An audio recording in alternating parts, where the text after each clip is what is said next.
warahmatullahi wabarakatuh. Selamat sore menjelang maghrib. Hari ini bersama Budi Usman dalam kegiatan Bincang Podcast Cerdas bersama TangerangUtaraNews.com. Alhamdulillah hari ini kita masih diberikan kesehatan dan jiwa yang sehat. Hari ini kita kedatangan tamu kita yaitu dari Kepolisian Negara Republik Indonesia. Tepatnya kita hari ini mengundang Pak Kapolsek Teluk-Naga. Sebelum memulai kita mungkin selamat sore Pak Kapolsek. Saya buka masker dulu. Boleh ya. dibuka Biar muka saya kelihatan agak jelas. Hari ini kita kedatangan tamu ya anak muda kayak ya. Masih muda tapi jadi Kapolsek. Jadi mungkin saya sedikit bacakan ya. Izin Pak Komandan ya. Bapak AKP Dharma Adiwaluyo. Lahir di Tabanan 25 Mei 1990. Berarti sekarang 30 berapa? 31 mau 32.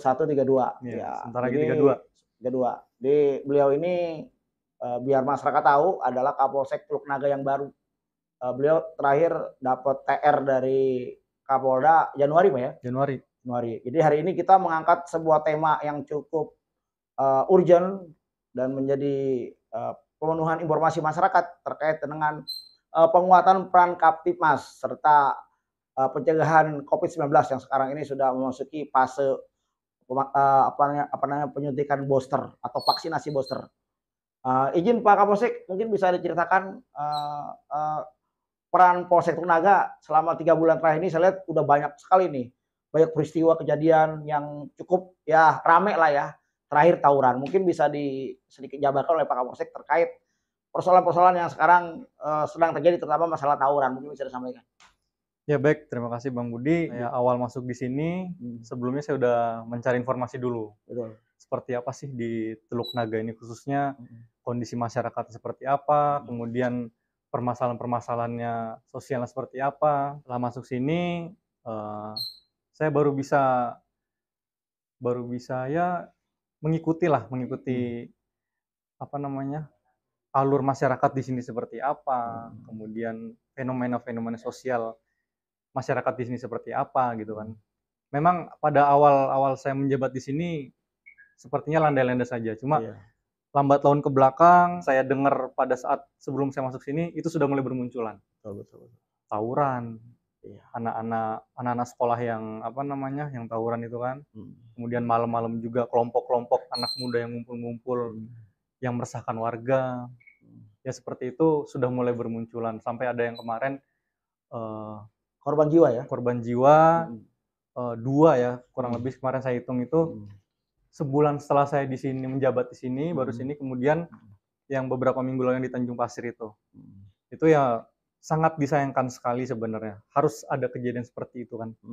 Dan kita harap itu yang pertama dan terakhir lah ya? Ya, sebagai kepolisian yang bertanggung jawab sebagai memegang keamanan, tentunya berupaya untuk mencegah hal-hal tersebut terulang dan jangan sampai terjadi lagi.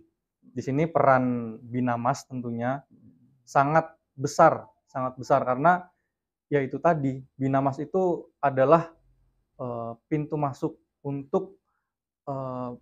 awal untuk mencegah anak-anak muda ini untuk berperilaku seperti itu yang tawuran segala macam. Karena mereka lebih tahu masyarakat lah ya. Ya betul, karena mereka punya masyarakat. Ini kan Polsek Naga ini kan 2 kecamatan. Ya ini kan harus membutuhkan sumber daya manusia aparat yang banyak dan dengan jumlah penduduk hampir 200.000. Ya, ini kan sebuah tantangan besar. Ya walaupun ini kampung tapi udah jadi kota pinggiran Jakarta. Nah, antisipasi Pak Kapolsek untuk mengurangi tingkat kriminalitas seperti contoh tadi gesekan konflik sosial masyarakat, tawuran dan lain-lain, apa kira-kira langkah awal yang efektif kira-kira? Bisa dibilang langkah awal atau preemptif ya. Jadi untuk tombak polisi ya? Ya betul. Kita tahu Teluk-Naga ini penduduknya sangat banyak, 200.000 2 kecamatan ya. Polsek Teluk-Naga membawahi 2 kecamatan, Kosambi dan Teluk-Naga. Ya kita dengan jumlah anggota kita yang terbatas itu merupakan sebuah tantangan karena tidak mudah bagi Binamas itu memegang suatu desa dengan jumlah penduduk yang banyak, kemudian jumlah anggota kita terbatas. Berapa anggota kita? Ada 50, Pak? Nggak nyampe, 48. 48 ya? Iya, 48. Itu udah rangkap serse. Ya, betul, ada yang merangkap. Ya, jadi itu seperti itu tadi kita arahkan Binamas untuk masuk yang pertama itu masuk ke sekolah-sekolah. Jadi menyampaikan kepada guru ataupun langsung kepada siswanya, menghimbau lah, memberikan pesan-pesan Kamtibmas untuk tidak melakukan apa namanya, ya menghindari kenakalan-kenakalan remaja itu. Kita selalu berikan penyuluhan. Kemudian dengan programnya Pak Kapolda, ada polisi, jadi kita datakan, kita koordinasi dengan sekolah-sekolah, guru BP, mungkin siswa-siswa yang bermasalah, kita datangin langsung orang tuanya, orang tua dan anaknya kita datangin langsung, kita berikan himbauan, ya kita ibaratnya meluruskan yang belok-belok lah. Ya, saya kebetulan kemarin juga sempat ikut turun langsung, mendatangi orang tua, kemudian anak yang ya bisa dibilang nakal lah ya. Ya, jadi mereka jadi merasa seperti diawasi gitu, supaya juga mereka tidak aneh-aneh gitu kan. Jadi kita datang, kita ngobrol, apa sih permasalahannya, kenapa bisa sampai ya ibaratnya bisa dikatakan di sekolah itu dicap kurang baik lah ya, nakal. Ini gitu kan ya. salah satu pengaruh dampak buruk daripada, ini kan kita belum bisa bermedsos secara cerdas. Sampai ada istilah COD-nya ketemu berantem gitu ya, cerita gitu. Nah, kira-kira antisipasi Pak Kapolsek, himbauan kepada masyarakat bagaimana supaya mengeliminir atau mengurangi tingkat dampak-dampak daripada negatif medsos ini, Pak? Ya, yang tadi saya sampaikan, kita lanjutkan. Sebenarnya ini adalah peran dari khususnya di lingkungan keluarga, karena itu sangat sangat menentukan sekali bagaimana anak itu tumbuh kembang dan akan menjadi apa anak itu, apakah dia pergaulannya positif atau negatif. Karena kan kemarin juga terakhir kita sempat mengundang psikolog juga datang ke Polsek, ya ibaratnya apa tuh rekomendasi psikolog? Ya, jadi psikolog itu menyampaikan kenapa sih anak-anak itu berperilaku seperti itu. Itu ya sekali lagi pengaruh dari keluarga. Mereka tidak mendapatkan pengakuan di keluarga, tidak mendapatkan kasih sayang di keluarga. Jadi mencari eksistensi mungkin. Betul, lingkungan pergaulan mereka di luar. Nah, apabila pergaulannya negatif, ya mereka mendapat pengakuan di sana, ya timbullah niat-niat tawuran itu. Tapi yang saya tanya Pak Kapolsek, ini kan kita kan udah punya undang-undang baru Pak ya, Undang-Undang Nomor 2 2002, tugas fungsi polisi ya, menggantikan undang-undang lama 2008-97. Nah, mungkin waktu 97 mungkin Pak Kapolsek masih SD ya. Nah, undang ini kan paradigma baru kan pemisahan TNI Polri ya, sudah dan tetap posisinya kan pelayanan, pengayoman dan perlindungan.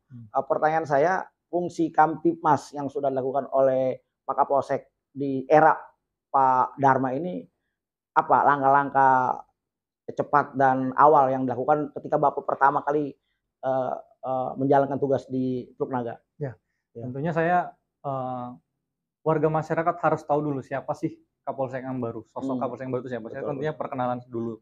Kemudian ya saya masuk ke apa namanya, sekolah-sekolah itu tadi saya sampaikan. Jadi kita memberikan arahan, kita apa namanya, harus punya apa namanya, ya ibaratnya harus ada perannya lah kita di situ sebagai Kapolsek kan. Kita memberi motivasi juga. Memberi motivasi yang positif tentunya. Kemudian ya wujud nyatanya juga adalah kita setiap hari kita tugas preventif kita itu melaksanakan patroli. Ya patroli sepulang sekolah kita patroli kan. Kita tahu anak-anak sekolah ini kan kadang kalau ngumpul, kita juga sering dapat informasi dari masyarakat, ini ada anak-anak sekolah ngumpul meresahkan, kita respon, patroli kita datang, kita laksanakan pengecekan. Ya kadang-kadang ada aja yang kita temukan senjata tajam, anak-anak itu. Jadi sudah apa ya, mungkin pemikiran anak-anak sekarang itu mereka berkumpul. Ini fenomena ini hanya ada di Teluk Naga apa di wilayah Polda Metro juga? Nah, kebetulan saya baru di sini, ya saya baru mengalami di sini. Untuk di luar saya belum tahu. Oh gitu ya. Tapi ramai sekali itu Pak waktu kejadian yang meninggal itu ya. Sampai atensi Kapolda juga kan? Iya betul. Karena ada yang meninggal. Iya, karena Pak Kapolda benar-benar memberikan atensi untuk kita mencegah terjadi kejahatan. Jangan sampai kejadian itu terjadi, tapi lebih menekankan kepada pencegahannya. Tapi kan polisi walaupun maksimal preventif, kalau masyarakat nggak mendukung juga nggak bisa kan Pak ya? Ya, orang tua itu, terutama ya. Maka dari itu kita terus pokoknya melakukan penyuluhan ke masyarakat, warga-warga. Itu tadi yang saya sampaikan bahwa kita data minta ke guru BP, mana sih siswa yang bermasalah, kita datangi satu-satu, kita berikan penyuluhan, kita awasi mereka, jadi mereka seolah merasa terawasi sehingga mereka tidak punya niat-niat aneh-aneh lagi gitu. Menurut psikolog, apa dampak daripada maksudnya tadi bilang kata alasannya anak itu eksistensi ya, karena pengen pengakuan. Terus rekomendasi psikolog tuh apa ke depannya supaya tidak terulang kembali? Ya tentunya orang tua itu harus lebih memberikan perhatian kepada anak-anaknya. Itu yang kurang dari orang tua ya, dari kemarin dari pernyataan psikolog, bahwa mereka tidak hanya dengan cukup menyekolahkan anak, memberikan fasilitas kendaraan, tidak cukup hanya dengan itu, tapi ya itu kasih sayang yang lebih, ditanya anaknya ngapain aja di sekolah, interaksi-interaksi seperti itu yang mungkin sekarang. Bisa nggak pengaruh COVID itu Pak? Karena mereka lama nggak masuk sekolah, lalu akhirnya mereka ada euforia masuk sekolah, lalu menimbulkan dampak karena lama nggak sekolah gitu. Ada pengaruh nggak? Iya mungkin bisa juga ya jadi pengaruh ya, karena jadi mereka kaku lagi tuh ya. Iya, jadi mereka euforianya ngumpul-ngumpul bareng gitu kan, kemudian jalan-jalan bareng kan, ya mungkin nggak semuanya positif, ada yang negatifnya juga, jadi ya bisa juga terjadi seperti itu.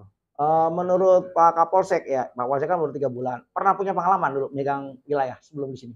Megang wilayah belum, baru pertama ini saya. Oh, sebelumnya di mana Pak Kapolsek? Sebelumnya kebetulan saya di stafnya Pak Kapolda, sebelumnya lagi saya di Kanit Reskrim di Polres Jakarta Utara. Oh, jadi megang komando baru sekarang ya? Makanya ini suatu ya tantangan lah buat saya karena baru pertama kali kan. Iya betul. Bagaimana saya harus menghadapi masyarakat segala macam ya. Ini kan ada stigma di masyarakat Pak ya. Jadi sampai stigmanya ada positif negatif tentang polisi. Jadi jangan suka lapor polisi lah. Nanti urusannya bukan makin mudah makin gampang. Ini kan pandangan. Dan itu kan harus dijawab sebagai sebuah tantangan untuk menghapus stigma tersebut. Jadi kan Kapolda juga pernah bicara. Ya kalau ada polisi salah ya tindak aja, laporkan aja, ada propam. Nah, pertanyaan saya, antisipasi untuk terhadap stigma ini bagaimana Pak Dharma menyikapinya ini? Ya tentu saja saya harus memberikan arahan kepada anggota saya untuk bertugas profesional ya. Profesional itu kan artinya luas sekali. Jadi laporan masyarakat itu ada yang laporan, kita harus terima. Kita harus terima ya kita harus proses. Apabila emang dia melaporkan ada tindak pidana, ya kita proses secara prosedur. Kita harus profesional menjalankan tugas. Itu sebenarnya dari internal sendiri harus kita benahi. Bagaimana kita harus awasi pelaksanaan tugas anggota kita harus melaksanakan ANEF setiap minggu untuk menganalisa dan mengevaluasi apa sih tugas-tugas yang kurang yang harus kita kerjakan dan apa yang harus kita kerjakan ke depannya supaya lebih baik lagi. Yang sudah baik makin baik. Betul, yang belum dibenahi gitu ya. Karena ya untuk mengurangi stigma itu kan jangan sampai ada anggapan percuma lapor polisi, kemudian lapor polisi malah keluar duit ya. Kita nggak mau ada stigma. Sekarang polisi yang lebih kita lebih presisi Pak ya. Betul, kita lebih terbuka, apa tuh maksud presisi itu apa tuh mungkin? Presisi itu kan prediktif, kemudian transparansi berkeadilan ya. Dan itu sudah diaplikasikan? Ya, kita tentu mengikuti komando dari Pak Kapolri ya kita ya. Terkait persoalan tadi pengalaman memimpin kan baru ngalamin di sini Pak ya. Artinya Bapak lama di kemarin terakhir di Sespri Kapolda Pak ya. Di staf ya betul. Artinya berbeda dong kondisinya mungkin ya. Sangat jauh berbeda. Lebih menantang atau lebih santai di Polda? Kalau di Polda kan kita cuma staf ya. Cuma melayani pimpinan. Ya, kalau di sini kan beda. Ini kepala. Betul, kita harus turun langsung masyarakat. Ada fenomena konflik-konflik sosial harus kita hadapi. Tentunya dinamikanya berbeda lah, lebih tinggi di sini dan gesekan. Betul, gesekan. Itu Pak AKP Dharma itu apa yang terbetik di pikiran Pak Dharma itu melihat Teluk Naga ini yang sedemikian heterogen gitu ya masyarakatnya. Ya. Jadi yang saya lihat unik ya di sini karena kan masyarakatnya ya tadi seperti itu heterogen, campur-campur. Jadi ya kita menghadapinya pun juga harus pinter-pinter ya, kita harus bisa menyesuaikan yang model orang seperti ini harus kita hadapinya seperti apa, yang kayak gini kita harus menghadapinya seperti apa. Jadi kita harus juga cepat belajar beradaptasi di sini untuk menghadapi orang-orang di sini kan. Mungkin saya akan bertanya terkait dengan, eee, di sini kan kita tahu wilayah Teluk Naga ini terutama dari wilayah Polsek Teluk Naga, perapatan Kampung Melayu, sampai ke Pospol Dadap yang lama ya, itu sangat rawan macet, terutama pagi dan sore. Ini gimana antisipasinya, Pak? Antisipasi, jadi setiap pagi itu sudah menjadi prosedur tetap ya.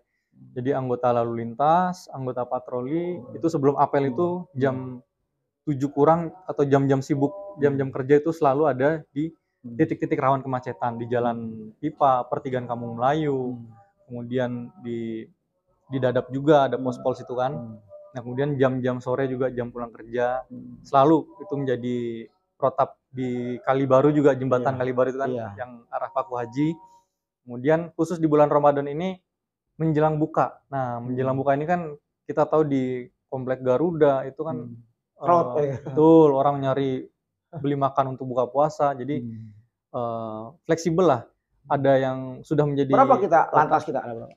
Anggota lantas itu setiap masuk ada 3 orang. Jadi Anggota, ya betul. Kurang ya? Iya. Sangat kurang. Harus cukup. Cukup. Dicukup-cukupin. Karena ada anggota patroli juga. Anggota patroli bantu juga untuk pengaturan lalu lintas.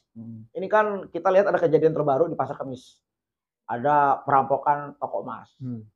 Dan ini kan berarti kan setiap bulan puasa itu menjelang Lebaran ada semacam ada gium. Kalau mau Lebaran begini kriminal nambah. Tinggi. Ya. Nah, artinya kita jangan sampai terjadi seperti ini. Gimana antisipasi itu, Pak? Kayak semacam perampokan emas itu gitu. Ya, betul. Menjelang Lebaran memang ya, sering kali kita dengar nanti kriminalitas meningkat. Ya, katanya sih untuk pelaku-pelaku ini uang, keluar semua uang untuk pulang kampung lah kan. Jadi untuk kita meningkatkan patroli kita siang-siang di jam-jam rawan dan jam-jam sepi ya malam hari itu. Jam-jam tertentu kita laksanakan patroli, kemudian juga kita manfaatkan stakeholder lain seperti Pokdar untuk membantu tugas kita. Kita pokoknya informasi dari manapun kita tampung. Ada kejadian apa kita tampung. Kalau koordinasi dengan Ormas gimana, Pak? Ormas ya kita baik juga koordinasi. Kita kan ya kita harus berkoordinasi dengan siapapun stakeholder karena kan ya kita nggak bisa bekerja sendiri. Jadi kita bisa berhasil itu karena ada dukungan dari semua stakeholder kan. Tapi peran Ormas dalam mencegah mengurangi tingkat gangguan Kamtibmas sejauh ini bagaimana, Pak? Peran mereka? Ya mereka juga memberikan informasi-informasi juga gitu kan. Ya tentu mereka perannya sangat banyak juga kan.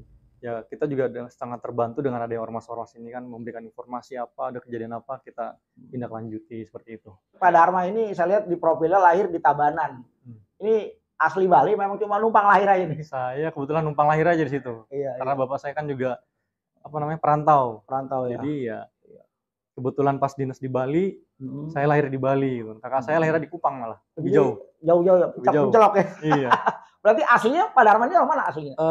Bapak saya Jawa, ibu saya Sunda. Campur. Berarti Jasun ya? Iya. Ya, berarti perpaduan antara Jawa dan Sunda. Iya. Apa namanya itu ya? Tapi bahasa Jawa bisa?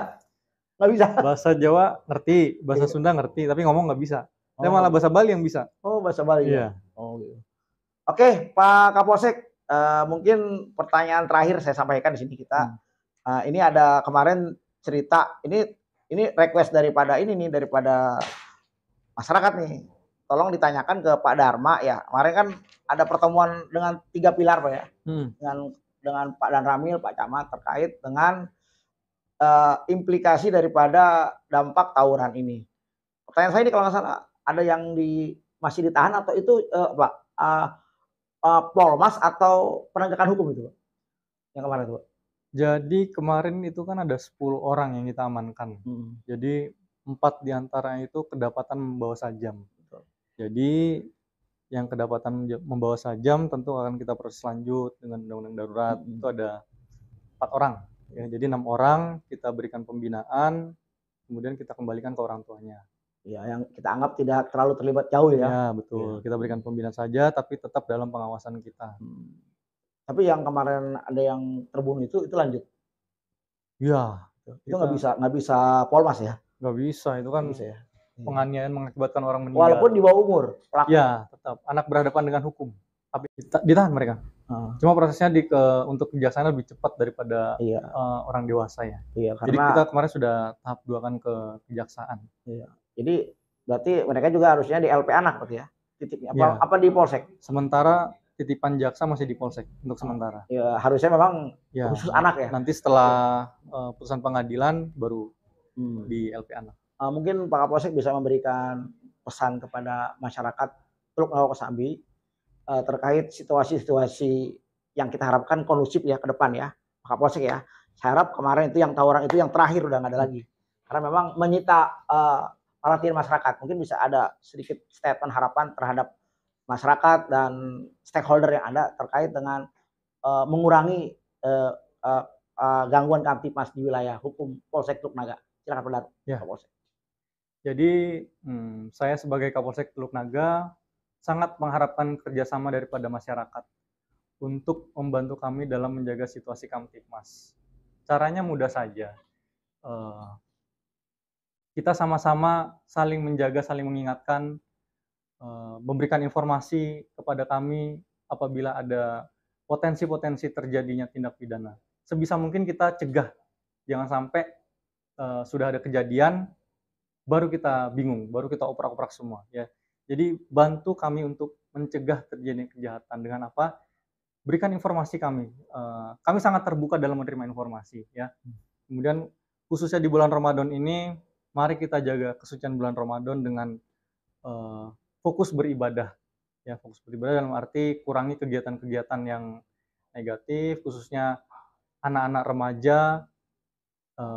Fokus beribadah, manfaatkan betul waktu bersama orang tua, karena nantinya akan terasa waktu bersama orang tua itu sangat berharga. Ya. Jadi orang tua juga mungkin berikan perhatian lebih kepada anaknya, jaga betul anaknya supaya tidak menjadi korban ataupun pelaku kejahatan. Karena perhatian orang tua itu sangat penting. Anak itu membutuhkan eksistensi dan perhatian dari orang tuanya. Kemudian ya itu saja secara umum, dan khususnya di bulan Ramadan, mari kita jaga situasi Kamtipmas di wilayah Teluk Naga ini agar kondusif dan jangan sampai Teluk Naga ini masuk berita tapi yang jelek-jelek kan malu kita. Betul. Ya, jadi, kalaupun ada berita prestasi. Iya betul, jangan sampai berita ada kejadian apa. Kita juga yang malu, saya juga yang malu. Seolah-olah saya tidak bisa menjaga situasi ini. Maka dari itu bantu kami untuk menjaga situasi yang kondusif di wilayah Teluk Naga. Oke, terima kasih Pak Kapolsek. Kesimpulannya adalah bahwa Kamtipmas tidak akan bisa berlangsung lancar dan aman tanpa ada dukungan masyarakat. Betul. Dukungan para ulama, yai, ustadz, masyarakat, tokoh masyarakat, ormas adalah peran sentral untuk pengurangan Kamtipmas. Dan kita harapkan mudah-mudahan kehadiran Pak Kapolsek ini bisa memberikan rasa aman ke masyarakat, karena masyarakat kalau ada polisi itu terasa aman, Pak. Karena salah satu fungsi dari Undang-Undang Polri baru adalah memberikan keamanan masyarakat, termasuk keamanan terhadap sehari-hari kegiatan warga. Itu mungkin dari saya, dan mohon maaf bila mana ada kekurangan. Terima kasih. Assalamualaikum warahmatullahi wabarakatuh.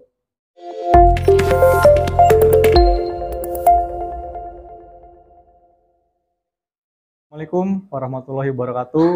Saya Dharma Adi Waluyo SIK, Kapolsek Teluk Naga.